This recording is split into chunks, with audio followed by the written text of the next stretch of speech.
రాజకీయాల్లో 2 దశాబ్దాలుగా అలుపెరగని పోరు చేస్తున్నప్పటికీ పదవి అనేది ఆయనకు అందని ద్రాక్ష అయింది.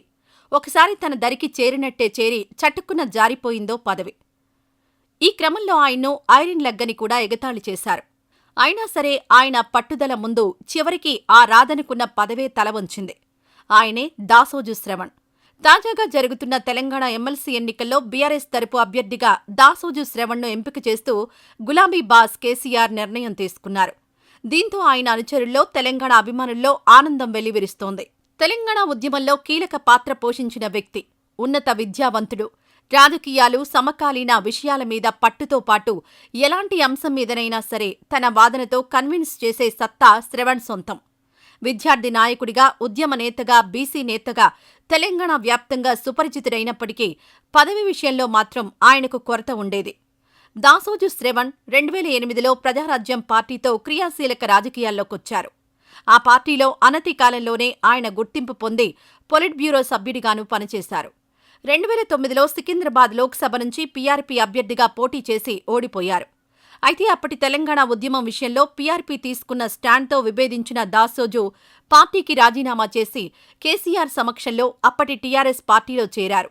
ఆ వెంటనే ఆయనను తెలంగాణ జాయింట్ యాక్షన్ కమిటీలో స్టీరింగ్ కమిటీ సభ్యుడిగా కేసీఆర్ నియమించారు.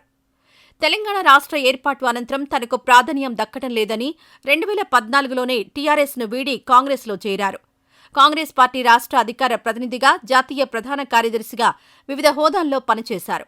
2018 ఎన్నికలలో కాంగ్రెస్ పార్టీ తరపున ఖైరతాబాద్ అసెంబ్లీకి ఎమ్మెల్యేగా పోటీ చేసి ఓడిపోయారు.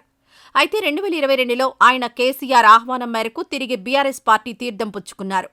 అప్పట్నుంచి బీఆర్ఎస్ తరపున బలమైన గళం వినిపిస్తున్నారు. గతంలో ఒకసారి గవర్నర్ కోటాలో అవకాశం ఇచ్చినా రాజకీయ కారణాలతో ఆయనకు పదవి దక్కలేదు. ప్రస్తుతం బీఆర్ఎస్ పొలిట్ బ్యూరో సభ్యుడిగా, అధికారిక ప్రతినిధిగా ఉన్నారు. తాజాగా ఎమ్మెల్సీ అయ్యారు. ముందు నుంచి ఆర్ఎస్ ప్రవీణ్ కుమార్, మాజీ మంత్రి సత్యవతి రాథోడ్, బీసీ కోటాలో జోగు రామన్న, బూడిద భిక్షమయ్య గౌడ్ రేసులో ఉన్నారు.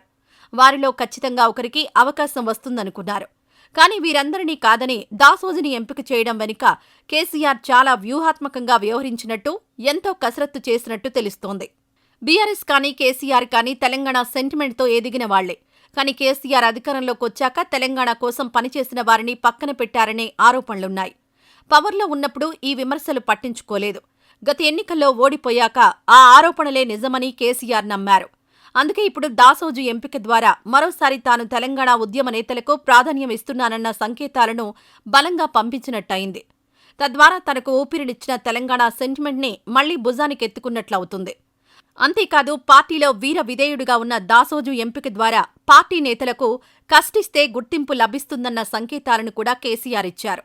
ఇప్పుడు రాష్ట్రంలో జరుగుతున్న బీసీల వివాదం దృష్ట్యా బీసీ కోణంలోనూ ఆలోచించి దాసోజుకు ఎమ్మెల్సీగా అవకాశం ఇచ్చినట్టు బీఆర్ఎస్ పార్టీ వర్గాల సమాచారం. ఇలా అన్ని రకాలుగా కసరత్తు చేసే దాసోజు శ్రవణ్కి ఎమ్మెల్సీ ఇచ్చినట్టు తెలుస్తోంది.